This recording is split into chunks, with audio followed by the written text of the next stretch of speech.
Regina was born on September 10th, 1924 in Velké Kapusány, Czechoslovakia. She was the youngest of 11 siblings. Her parents were named Fajka Merrill and David Menachem Weiss. The towns around Velké Kapusány were comprised of Hungarian and Slavic population. Regina attended Slavic-run schools until the fall of 1938 when the Hungarians occupied her town. During the time of the Hungarian occupation, it was very hard for Jewish people to survive because of all of the new laws being made against them. For example, they closed down Jewish-owned businesses.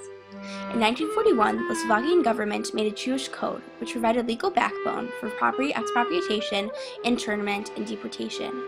Another reason why it was hard for Jewish people to survive during this time was because of the Leventis, who were soldiers who would be trained to attack Jewish people. This was what Regina's life was like until March of 1944. In March of 1944, the Germans enacted a law that every Jew would wear a yellow star on their clothing that said Jude on it, to make it visible that they were Jewish.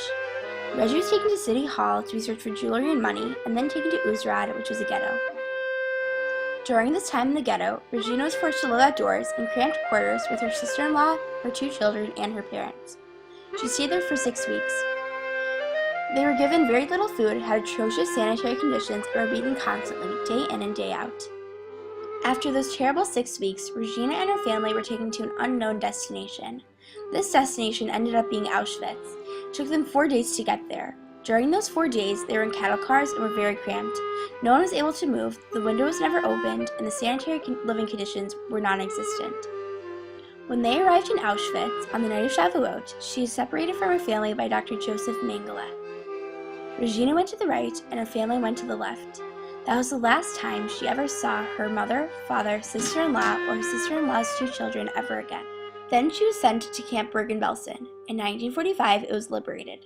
After it was liberated, Reggie had typhus, but her cousin Rivka was even sicker. At that time, sick people were allowed to bring 1 person with them. This is how Regina ended up in Sweden.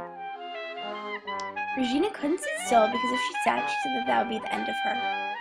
She lived a year in Sweden before American Council approved an exit visa for her. While she was waiting for the exit visa, she said that the Swedish government officials were rotten. They moved Regina from a very nice place to Gothenburg. She asked them, "When can I go already?" If you were healthy, then the Swedish government would put you to work somewhere. But if you were planning to move to another country, you had to wait for, as she says, nothing. You would go crazy. Do you want to know what they told her? Do you want to go back to Czechoslovakia? Regina did not want to go back to Czechoslovakia, so the Swedish government officials told her that she had to wait her turn. So she waited a year and then went to Des Queens, Pennsylvania. Uncle Sam, her brother, met her at the boat. He worked for an agency that helped refugees immigrate to the United States. He told them he had a sister and he gave them her name, and she got on the boat right away. Reggie said she was very lucky to have Sam there. Then she lived with my great-grandparents, Sarah, her sister, and Jacob Stern. Then her brother Joe came on his own from Czechoslovakia. Then her brother Adolf came with her sister Elsa, who was pregnant at the time. The government of the United States would not let Elsa's husband, Martin, come in. Then Reggie decided that it was time to leave my great-grandparents' house. Regina was working in a high school in Des Queens, and she was making good money. The teacher there loved her. Then she moved to Chicago, got a job, and went to school at night and learned to type. Reggie, Joe, Adolf, Elsa, and her baby, David, lived together in Chicago. Martin had a non-Jewish friend who lived in Czechoslovakia, whose uncle lived and worked on a farm in Canada.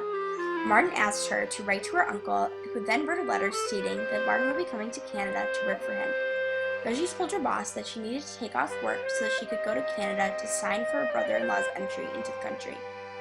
Reggie's boss let her take off as much time as she needed, and she traveled through Canada, having no idea where she was going to help her brother-in-law. Reggie said that she had to go farther out into the country and that she had a lot of guts. Along the way, she slept at a farm, and because she kept kosher, she told them that all she would need to eat was a potato and an egg. Even though Regina was just persecuted and lived in a concentration camp because she was Jewish, she was still able to hold on to her faith. Eventually, after many bus rides in a strange country, Reggie found her way to Martin, who was then able to return to live in Canada. Reggie went back to Chicago, and Elsa joined her husband in Canada. They both eventually came to Chicago, where Elsa, now a widow and 93 years old, still lives.